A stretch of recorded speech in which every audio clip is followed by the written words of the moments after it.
Hi, I'm Debbie Rosas, founder of the Nia Technique. You are watching Get In, dedicated to sharing information to change people's bodies and lives. And I am thrilled to have one of my favorite authors, favorite people with me today, Steve Sisgold, author of Whole Body Intelligence. What I love about this, it says, get out of your head and into your body to achieve greater wisdom, confidence, and success.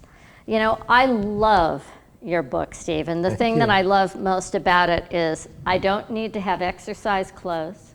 I don't need to have special shoes, but everything that you share is all about living in the moment, in the now. In Nia, we call that dancing through life, but boy, have you nailed it. So I have a question for you, Steve. Sure.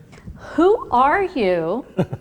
I read that, you teach people in business, and I read this book, and it sounds like you've been on the dance floor like I have for over 40 years.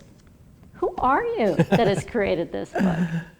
Wow. Well, when you say that, the first thing that pops up for me is my first phase of life, where I grew up in an inner city in Baltimore, and I was a kind of a close-knit cousins, aunts, and uncles, so I had that kind of foundation of community, which is a big part of who I am.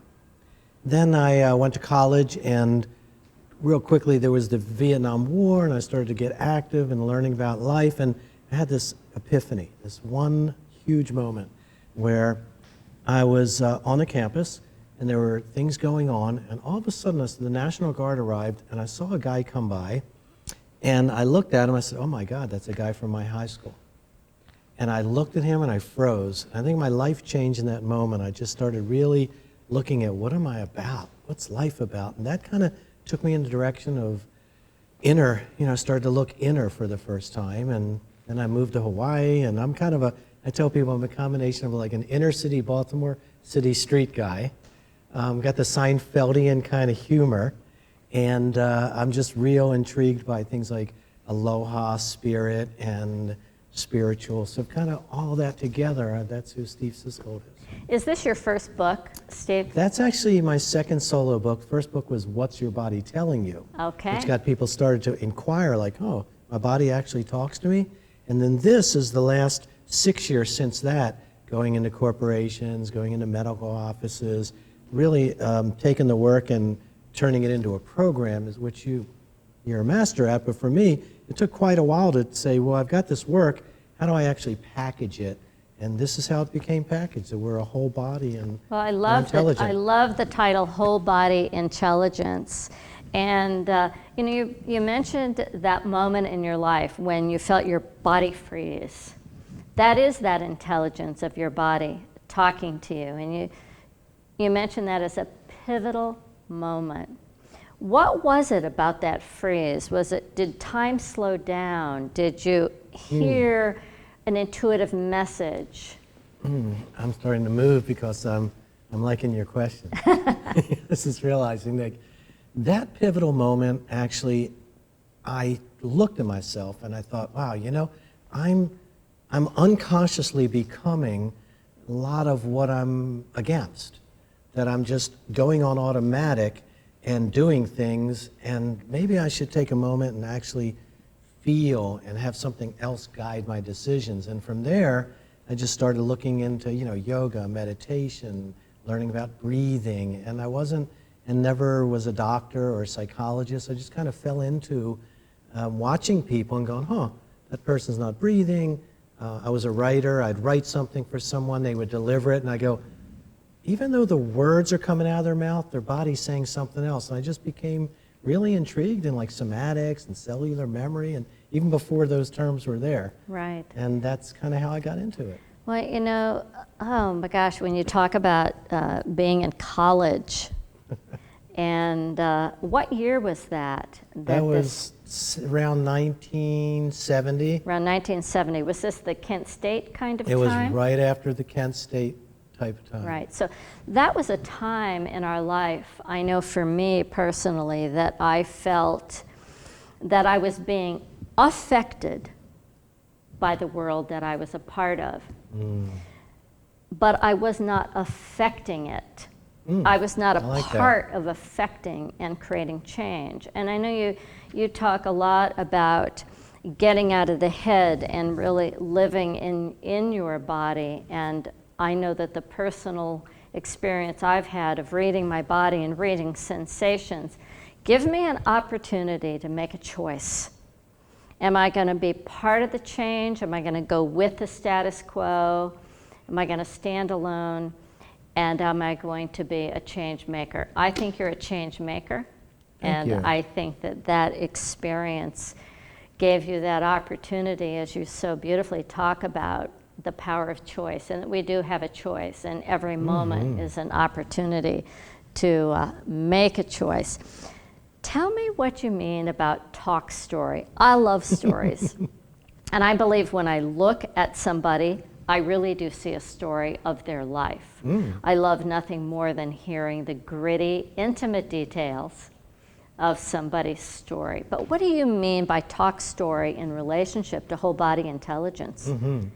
You know, I moved to Maui. It was a big change. I was at a place in my life where, who am I? What do I feel like doing? I had lived in Marin County for a while, and I just quit a kind of a corporate thing and was looking at, what's next? So I actually had a little detour through India for a month, just to kind of learn more about myself. India, then to Maui. To Maui. Okay, that's not a bad trek. And then what happened was when I got to Maui, I started meeting people, and they were talking about, hey, let's talk story. And I kind of took it as, well, are we going to tell stories about ourselves and so forth? And so then I met a Hawaiian kahuna, like a shaman, and she really taught me that talk story was about taking culture, telling stories, just a kind of a way to keep things alive, to be able to say, hey, here's our culture, and here's what we do. So I took this idea and I thought, wow, that's really what my work's about, talking story to ourselves, listening to my body, actually noticing, like, right now I'm feeling a little sweat, or right now I would feel if I'm crunching, and start that dialogue between my mind and my body, because like most of us, they were separate a lot. I didn't know if I was gripping something. Why are my shoulders hurting? I have no idea. Duh, it's right there. But so I started to get into this, like, looping back to myself and talking story, like, I'm noticing, as she said that, my belly got tight. So I took the talk story, the Hawaiian way of speaking about things to keep them moving and in progression, and also to hand down to younger generations as a way to bring it to people, kind of an interesting way to get people into my philosophy, but also talk story with yourself. Listen to your body, talk to it, listen to what it's saying to you, and it just became a really popular phrase, talking story to our own body. And in the process of talking story about your own body and telling a story, I know for me, I'm able to hear things, and in that process of hearing, I get to recognize and acknowledge something that I may not have paid attention to. And then again, that gives me the opportunity to make the choice. Do I either stick with it, or can I change the story? Do I want to change the story? Why would I want to change the story? Which brings me to what is whole body intelligence? Because it's a program that makes it possible to really create change and to create success in your life, and health and well-being physically, mentally, emotionally, and spiritually, without going to the gym and pumping iron, without aerobic exercise. It's a real beautiful lifestyle program. So what is whole body intelligence? Thank you. Well, whole body intelligence to me are a few things. First of all, it's to remind myself that I'm a whole body, because as you know, we've gotten very into our head, especially with the machines and so forth. We're up here a lot. So it reminds me, oh wow, I have a whole body, so that in the moment, I can actually listen to another source. There's another source that could tell me, no, that's not the right thing to do. Oh, remember, my body's been there since day one. It carries all this information. I call it your personal Google. And often we'll forget. So I use the whole body before I make a decision, before I even arrived here. I'm noticing, I'm breathing, I'm noticing, like, not just up here, but like what's happening in here. Am I relaxed, or is there something going on? Am I nervous? Am I tense? Just to feel the whole body. Secondly, it's really asking people to buy into a whole body approach, meaning that no matter what's happening out there. I'll give you a quick example. I'm in Kauai, and I'm looking at this amazing, beautiful Waimea Canyon. Have you ever been there? No. It's like the Grand Canyon of Hawaii. It's pretty spectacular. Here's the difference. Whole body intelligence, I'm looking at it and I'm bringing it into my body. God, this really makes me feel more spacious. Wow, as I look at this large, gorgeous, colorful canyon, I'm noticing, my energy's rising. A guy comes off the bus, tour bus, and he says to me, "Hey, yeah, it's nice. You ever been to Little River?" I go, "No," as I'm still looking at this amazing canyon. "Yeah, we got Little River. It's like something like that." And then he got back on the bus. And I thought, wow, that's what we do so much. We can't even see what's in front of us because we're up here. People say they come to Hawaii, they go, "Beautiful sunset. We don't have that in Ohio." And I go, oh, okay. They're not experiencing the sunset from a whole being perspective. So that's one. The other aspect of whole body is that everything that happened to us lives somewhere in our body. And I've used that to help people get in touch with their beliefs, get in touch with their patterns, habits, addictions, not from here, because, as Einstein said, can't solve a problem with the same thinking that created it. How about another source?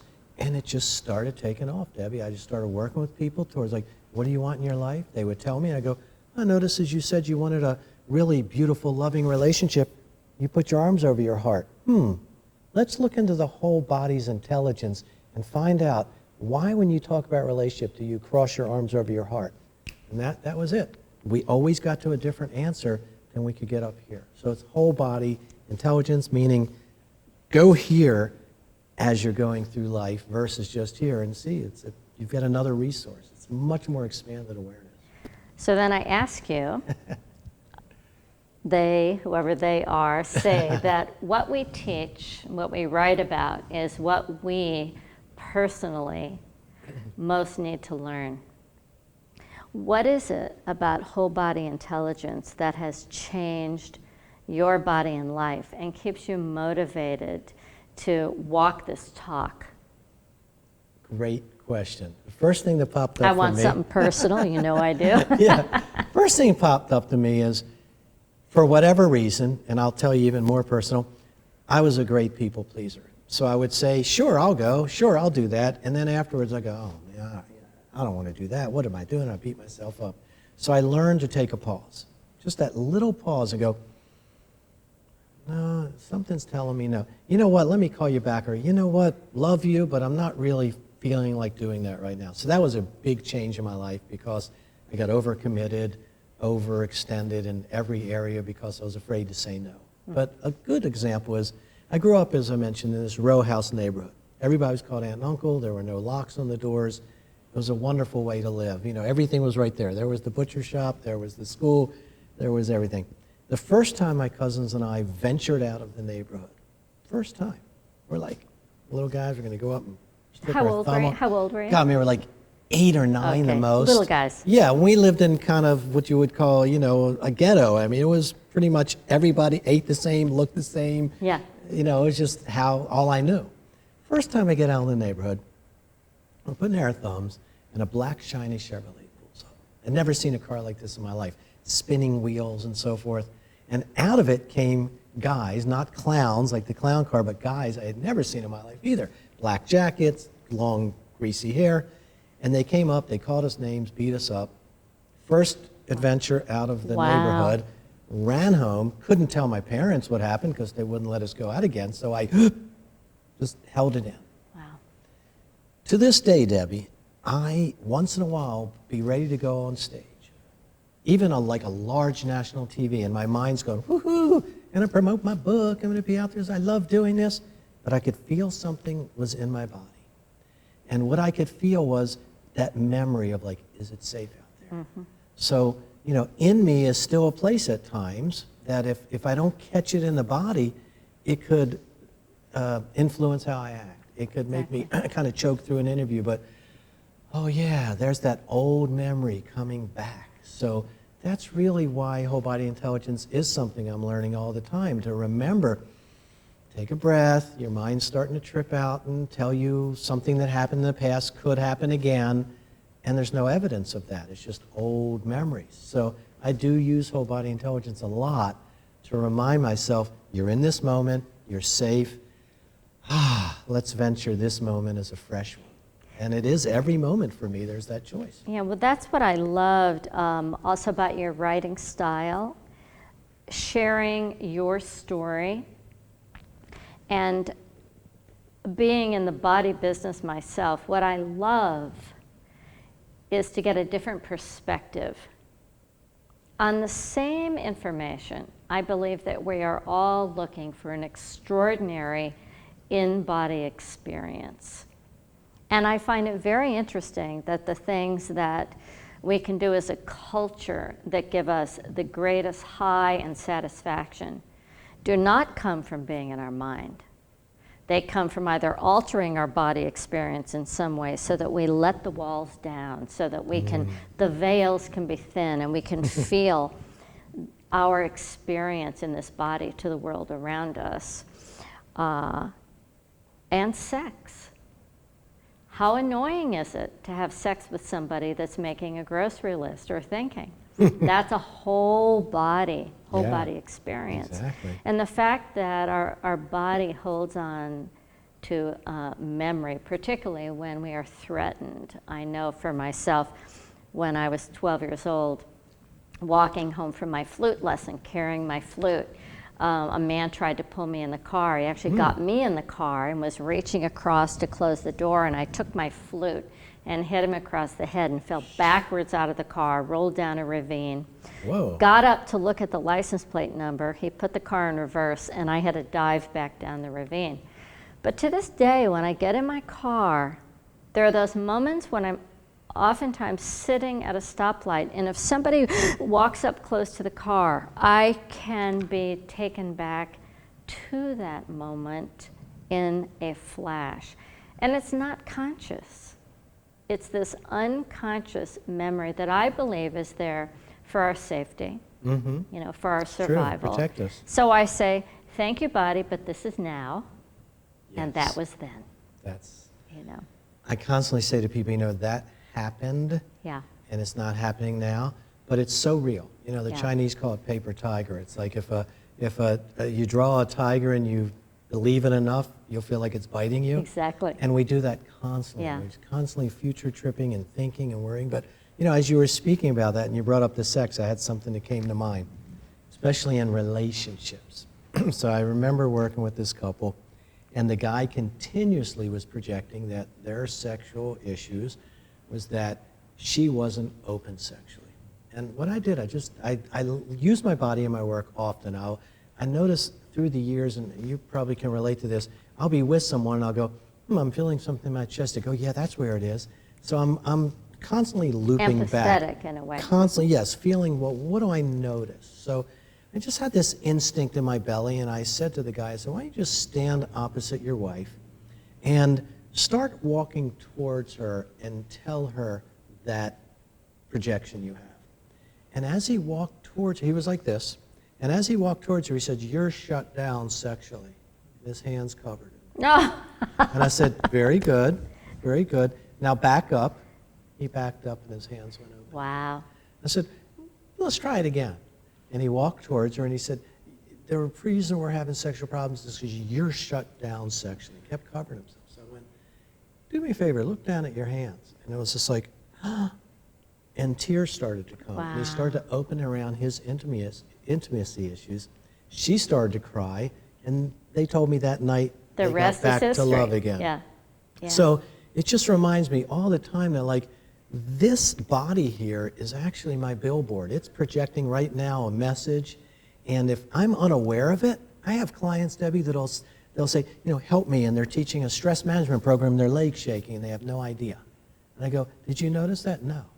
So it's like, what is that? What are you nervous about when it comes to your management program? What is it that you're really speaking about around you and your wife that you're unconscious to? So it just really, it came to me while I was in advertising and business, coaching people. Wow, when you said that, it sounded great, but I noticed your body did something else. Let's go there. Let's forget the words. Let's find out what your body's telling you. Yeah. And maybe we can come to a resolution or why you have a block to your relationships or success. And that's really where it all started for me. And those kind of you experiences. talk about how it begins really when we're children with our parents invalidating our body truth. And I remember, I have to own this, I remember my kids saying, I have to go to the bathroom. No, you don't, you just went. And God forgive me. Yeah. I know myself, sometimes I'll sit at the computer and my body will give me a message, I have to go to the bathroom, and I'll go, oh no, we could wait. And I just imagine, my body must get really frustrated with my lack of compassion, I guess, for what my body has to put up with and how it has to manage everything that comes in and comes out, which is a lot. You talk about body solutions, and I love this, a body-centric approach. Now, I know that you mean that by being body-centered, thinking about your whole body, but can you give me one example of what could I do that would give me an idea that I'm doing a body-centered or body-centric approach? Mm-hmm. Well, for instance, I had a guy come to me, he's written hit songs, and all of a sudden, out of nowhere, he has an idea, a lot of it, he has a vision. I'm ready to write another album. I'm ready to tour again. And all of a sudden, he can't write. He's blocked. Months and months he's blocked. So I said, so you've been mentally trying to figure out, why am I blocked? Why am I blocked? I keep picking up my guitar and something happens. Let's do a body-centered approach. Let's go into the body and find out. So here's what I do with people. Stand up and tell me what you want.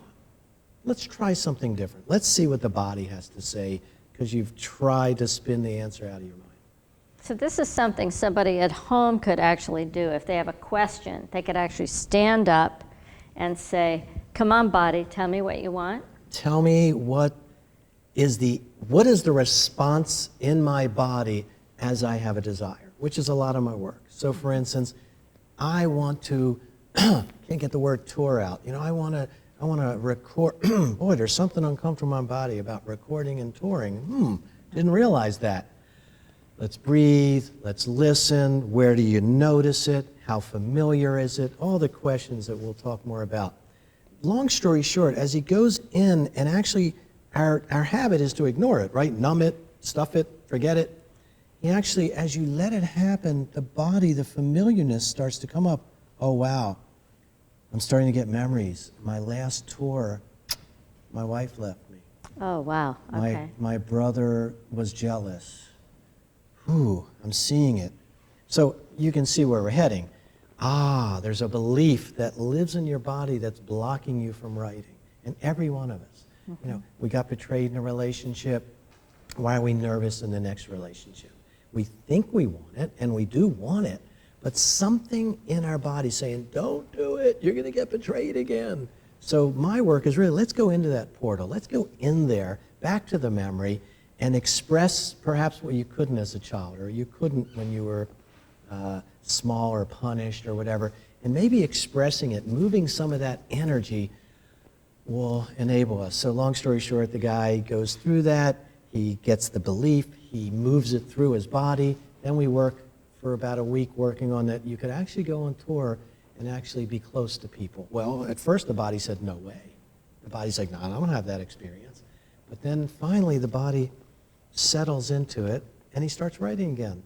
Actually, he got an award that year. Wow. And so, and this is what I'm doing all the time with beliefs people. Are such a, they have a long tail, where a thought is a little short, I like that. An attitude, a little longer tail, but that belief is something that can have such a strong hold and sabotage that dream or the desire that somebody wants. And it's so great to work with a professional who can observe from afar what's happening, so that one can really let go and go into the truth of what their body is saying and have somebody else read it. I think that's what's so great about working with a coach or a therapist and getting that bird's eye view that you may not be able to get to yourself. Every movement, you say, every movement, see my head? Every movement is a choice point. What do you mean about every movement as a choice point? Every movement. Every movement. Well, for instance, I've noticed so often, like I'll be with someone and they'll have good news. And they'll jump up and they'll be out of their body and they'll trip and they'll be down there with the sore ankle and go, wow, you had good news and you couldn't hold on to it for like 2 or 3 seconds till something in your body. You know, how we get out of a car, how we get up and down from our desk, it really is a choice. Unfortunately, we're unconscious to it. So you talk about like learning. How many times has Amanda, my sweetheart, said to me, honey, as I start to write, some reason I want to get inside of the screen as I'm writing, and I'm writing like this, which is not good for many reasons. And she says, honey, slump asana. And I go, oh gosh, gee, I had no idea. Slump asana, that's good. Yeah, so I'm constantly aware. I don't think about it a lot, but I'm a little more aware now. Hey, you know what? You're going down the steps. Yeah. You know, yeah, you're excited. You don't have to trip down that escalator. It's just more of a knowing that movement also opens the neural nets. So I'm a little more aware now. If I'm stuck, let me get up and do a different movement. You know, let's do a power pose versus the shrinking. And it's just affected my life so much. Just to be more aware and to be conscious of I am moving and it does impact my thoughts, my body, my health, my relationships. Let me be more aware of how my movements actually is a choice. It's not just unconscious. And it goes back to the talk story, telling a story. In many ways, you are talking a story and you're aware of your body language, the gesture that you may be making with a hand or your face. You're really crafting something that I would imagine at the end of any experience you could very much feel that the audience stands up and applauds. Good job. True. Good job, Steve. Yeah, that's true. Yeah, and I personally like that at the end of the day. I go to bed at night and I say, did you get an applause? Did you get a standing ovation? I love that. How many people walked out today? And it's a great way for me to look at all my choice points that I'm making. You talk about body first, and we've talked about how you can use movement to create change. What do you mean by changing the brain? How can my movements themselves actually change my brain? One of the good things about writing these books is it makes me do a little research. So I've done a lot of research, and I've been reading so much that when we get stuck, so as we know, habits form, we say something over and over, and the neural nets are sparking, and eventually they get fixed. So that if we think... And that's what we mean by a pathway? Yes. Okay. So if we think long enough that we're ugly, we're no good, we're not going to be successful, we can't be in a relationship, eventually it becomes pretty much fixed, and that runs our life. So we pretty much, what I always say, it's a self-fulfilling prophecy. If I think, and I did, here's some more truth, I had relationships a couple times where I was rejected and betrayed, and I started to wire that in that I'm somebody who's going to be rejected and betrayed. I actually had this thing going on where I would almost force you to betray me so I could say I'm right. Crazy, huh? So what I started learning and reading is that when those thoughts start to become habit, the best thing you could do, and you as a movement genius pioneer, the best thing you could do is get up and move, and shake and move, because the neural nets actually start to break. I look at them like interventions. I always tell people, do an intervention. You're stuck. You're spinning. I'm not going to get well. I'm not going to go. I'm always going to get rejected. Oh, this won't fly. This won't fly. This won't. Well, let's intervene. Get up, move, breathe, shake, move. And they go, what was I saying? I go, good. So have a neuron net dance break. Exactly. Have a neuron net dance break. And also, just know when you're stuck, the best thing to do is get up and move. Yeah. Get up and dance and move and breathe, because the neural nets start to open and the energy starts to flow, and then a new thought comes in. So even when I was in advertising, same thing. We're not getting the idea. Let's all get up and walk around a little bit. Sure enough, we all sit down. Hey, you got new ideas. Yeah. I didn't know back then It's like how opening it the worked windows and getting biochemically. fresh air in and creating space. Yeah, I love that. Yeah, You it's talk important. about tenets in your book, foundational tenets, and I know certainly with NIA we have things that are called principles. There are always books out there that say, here's a method, here's a technique, here are 3 steps. What do you mean by a tenet?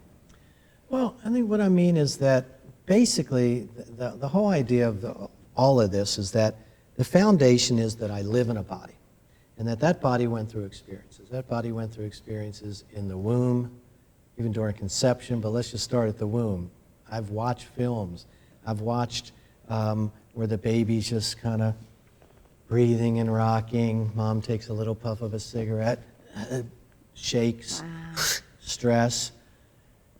I've done a lot of prenatal work on myself. I know, my mom lost a child before me, so while I was in that womb, there was a lot of fear that I would get sick. 1 month old, I almost died, just like my brother before me. Wow. All of these foundational tenets, they start in the body. So starting with the fact that you're in a body, you're in a womb, you took on a lot of your mom's feelings, sadness, anger, so forth, through those months and years, and that things happened when you were small. We, most likely when they were traumatic, we held our breath and we enrolled our body to hold on to something. So the foundational tenet is that you're in a body. When things were uncomfortable, you got habitually used to finding a way, and I always tell people, God bless you, you survived, you did what you needed to, but they're not working anymore.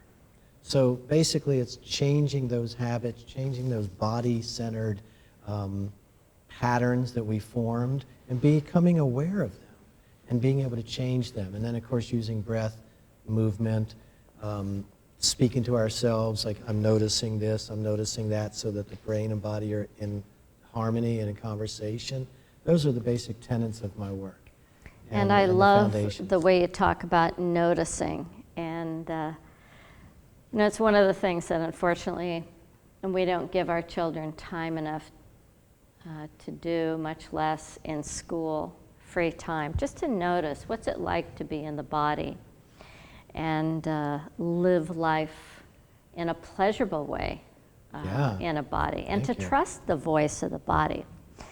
How do you move through life? Okay, you've written this book. How do you move through life? Wow, I tell you, it's a day-by-day thing. However, I've made some commitments to myself. I made commitments to not jump right on the computers and jump on the mind first.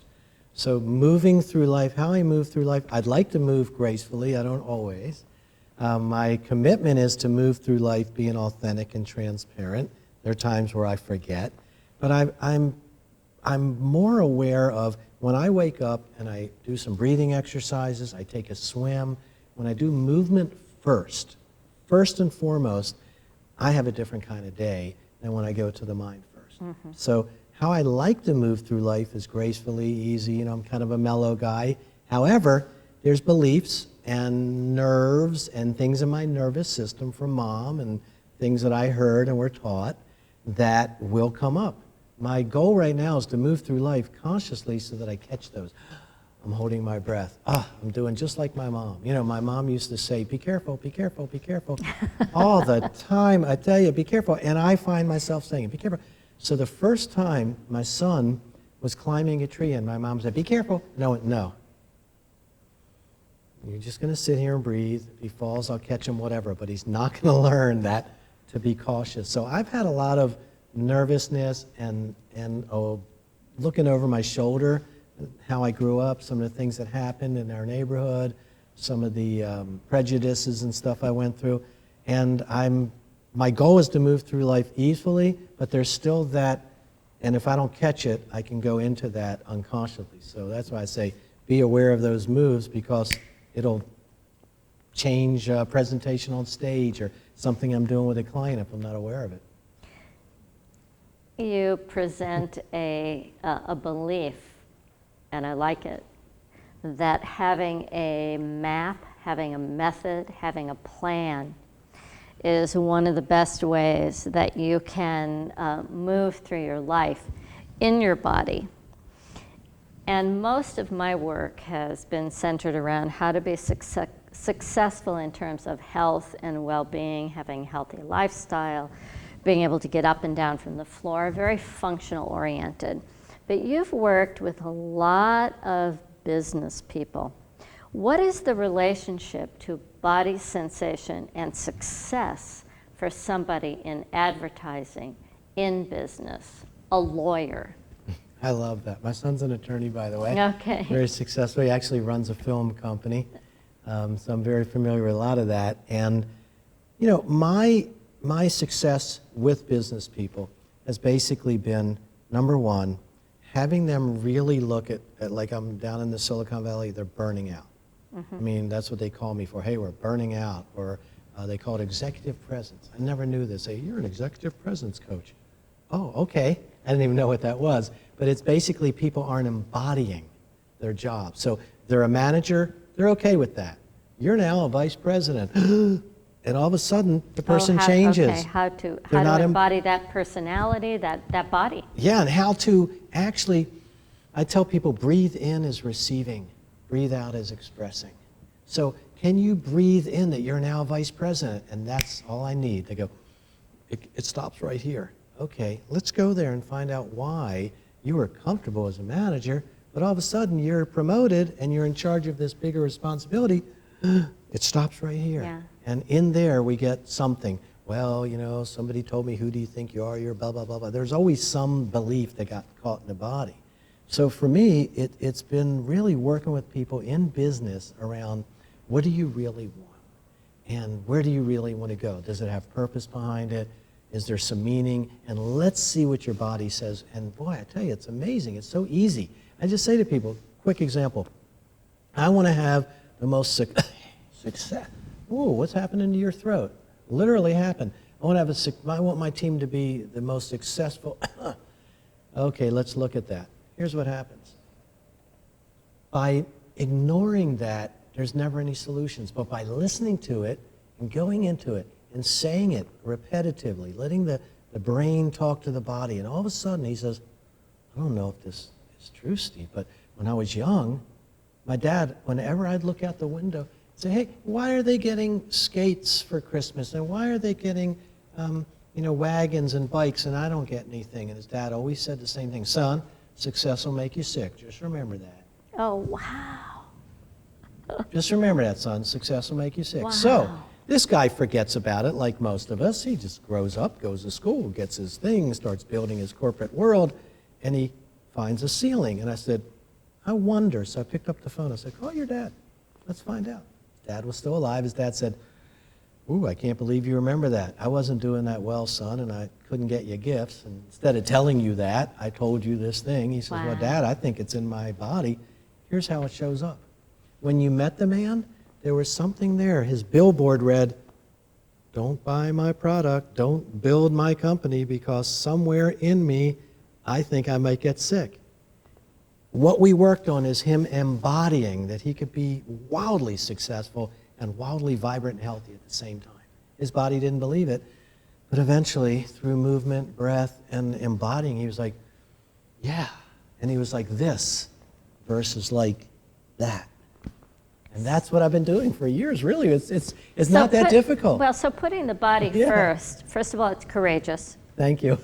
And putting the body first means that you may receive information that could be frightening, that could unravel your life, that could pull the rug out from underneath you, all of those things. And yet, I believe that at some point in time, those things will surface.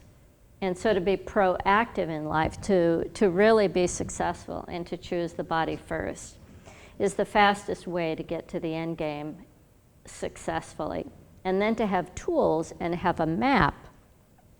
One of the tools that you talk about in your book is a movement autobiography. Tell me about that. What does that mean? I take people back, we do exercise and workshops, and I'll have people notice as they move. Like, I'll ask questions, sometimes like, how did your mom move? And they'll start to speed up. Or, how did your dad move? And like my dad walked with his head down. Oh, we made jokes, he's going to find money on the floor. Because he always walked with his head down. I have actually, because of that. My dad taught me to look for money. Yeah. So it's kind of like learning what my story is, my autobiography is, wow, I learned to move quickly in these situations. I learned to be real sluggish like I was taught. Or, my son did so well in his life, yet the teachers would say, why are you standing up? They would even call, something's not okay. I said, well, when are you going to have research? When are you going to lunch? I mean, right. The kid just wants to move. He's been taught to move and breathe, and you have him sitting in a desk. So, fortunately he had a dad that said it's okay to move, but his movement autobiography would say it's not okay to move. When you're at something, you're supposed to just stay still. So it's really helped people to take a look at some of the questions of like, how do you move through life? How do you move when you go to an appointment? What happens here? How do you move when you are driving to work? Just the different things that we can start to learn about our story through our movements and how we move in situations. And it's pretty fascinating how some of us move inauthentically, and I know I'd love to hear something, in fact, from you about that. Let's see, I was just thinking about that. My movement autobiography would begin with people asking me, when did you first start to exercise? And I say, well, I first started to run when I learned to walk, because my mother walked so fast. So I can remember attempting to keep up with her. Yeah. And then,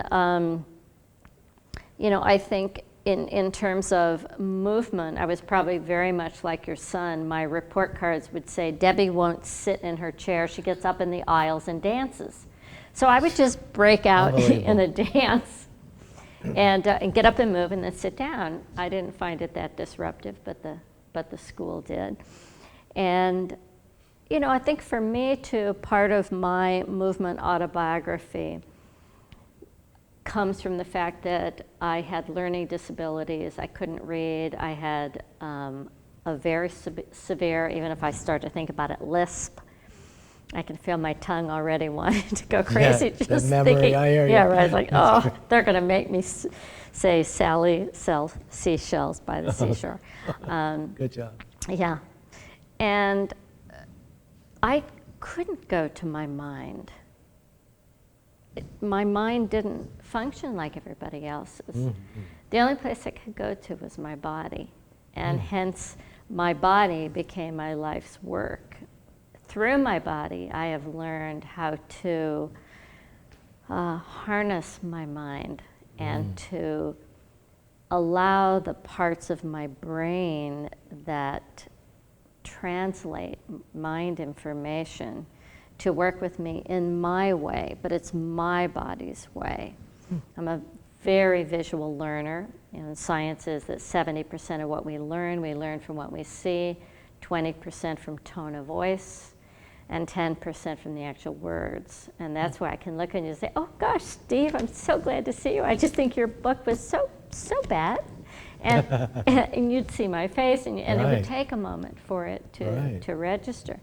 So I guess for me, I would say that my autobiography, my movement autobiography, is very much filled with what I saw as an adversity, but very much a gift. I have a question. Yeah. So, I talk about beliefs, and you're up there dancing, being free. Now, if someone would have, did people say to you, it's not okay, or did you get punished for it? Because see, that would form a belief, like movement's not okay. No, I didn't. My mother was fantastic. How did you do do didn't. But that belief I didn't get, but I did hear the teachers say, she's not very smart, but at least she can draw. And that's the tape that runs over. And I'm a very gifted artist. I didn't value it. I thought, well, at least she can draw. Art must be way down on the bottom rung. And what I wanted most was mental intelligence. I wanted to be smart. And I have become smart, but I've become body smart. And it's a different kind of smart. And it goes really back to what you're talking about, it is a whole body intelligence. And there are so many ways that people learn and people can be successful. And no matter what their method is, it happens in a body. Mm-hmm. And it happens in a whole body. Yeah. What That's about amazing. You have this great statement, issues. I got lots of issues in my life. Issues live in your tissues. And you have a rebooting technique. What do you mean, first of all, by issues live in my tissues? Is that guy coming up to the car and me going like this because of that experience that I had? Yeah, that I think a lot of our behaviors, patterns, fears, beliefs, actually, if we realize they're not just in the head. I mean, if they were just in the head, then we'd probably figure those out or talk ourselves out of it. But the truth is, I've studied a lot about cellular memory, somatic recall, from Candace Pert to Joe Dispenza. There's so many books out there that I've been studying, really, that says, something happened. And we don't get to express it. We don't get to resolve it. It just kind of gets sucked in. Where does it go? It goes into the body. It goes into our tissues. It goes into our skin. It goes into our nervous system. So I always say to people, that issue that you have around men, women, business, relationships, whatever it is, you've been trying to get it here. It's somewhere in your body. It could be in your kneecap. It could be somewhere you got a chance to grip. I had a guy come to me once and said,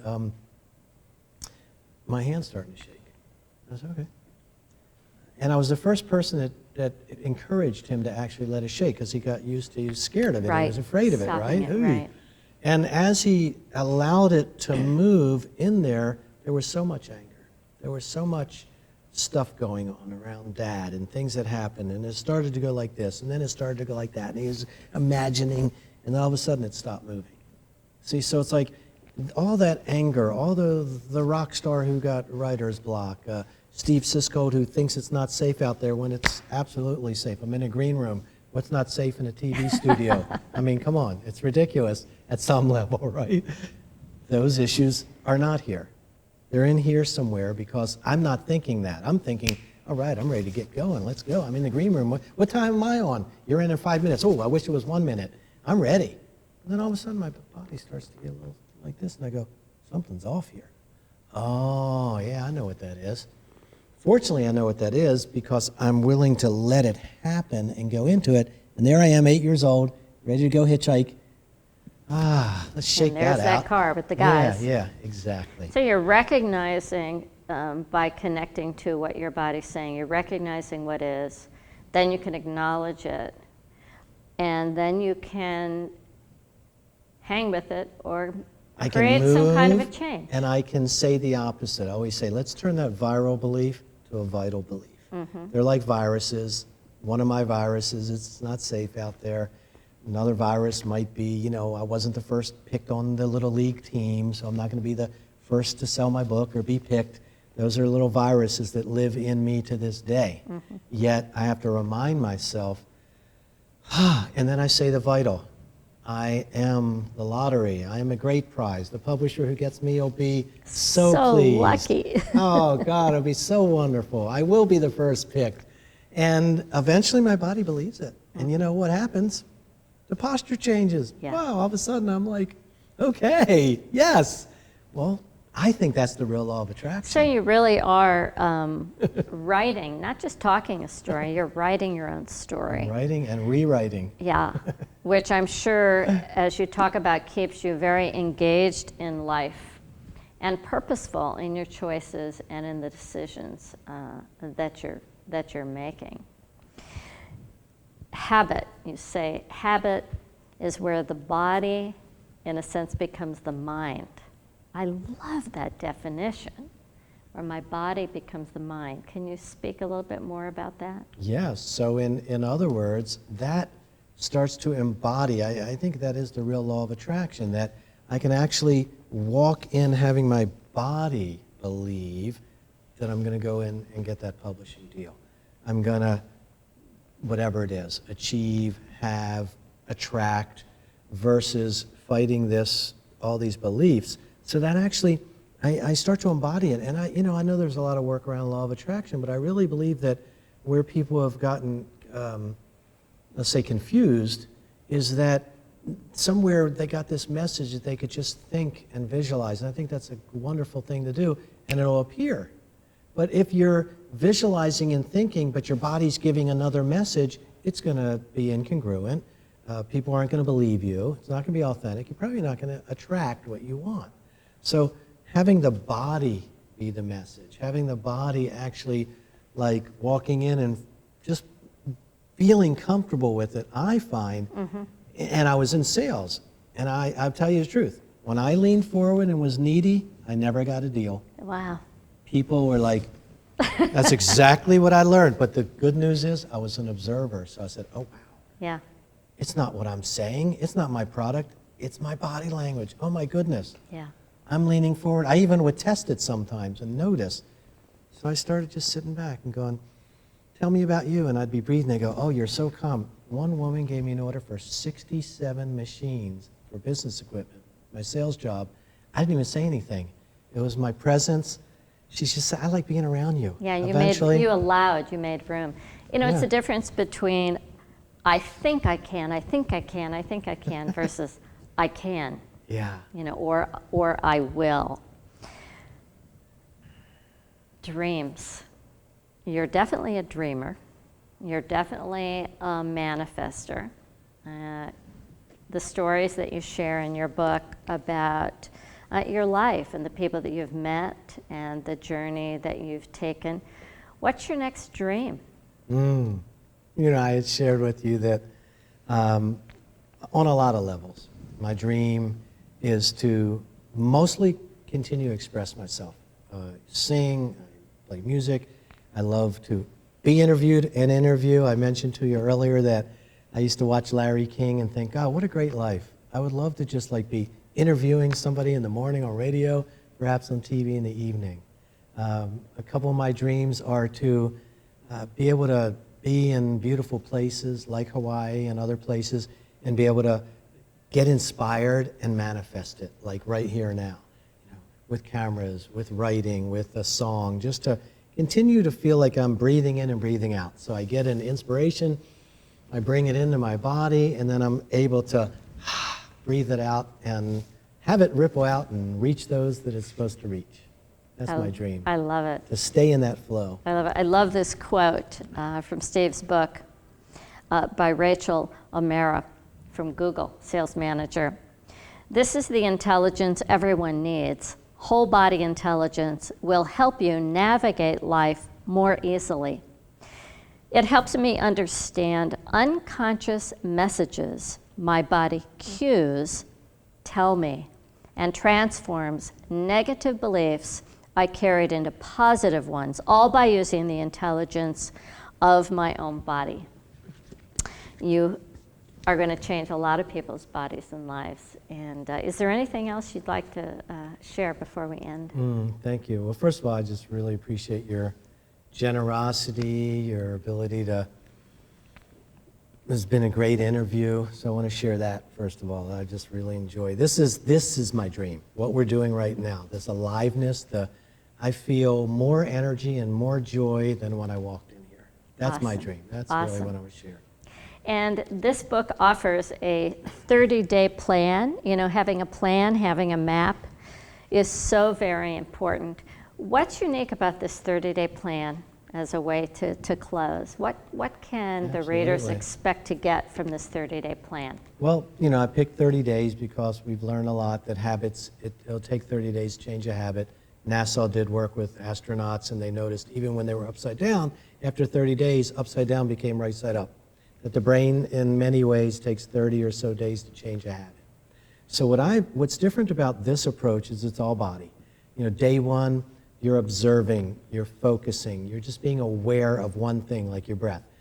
Is it easier to breathe in? Is it easier to breathe out? Do you breathe from your belly, or do you breathe from your chest? Just that awareness for a whole day, making a few notes. Second day, you're scanning your body. You're noticing when you're gripping. So each day, there's more awareness of like the different aspects of my relationship to my movement, to my body, to my breathing, to how I communicate, noticing when I communicate, what I feel. So each day is just one thing to focus on. It's not a lot of them, the 10 affirmations and this and that. It's pretty much one observation, one focus, one exercise all day.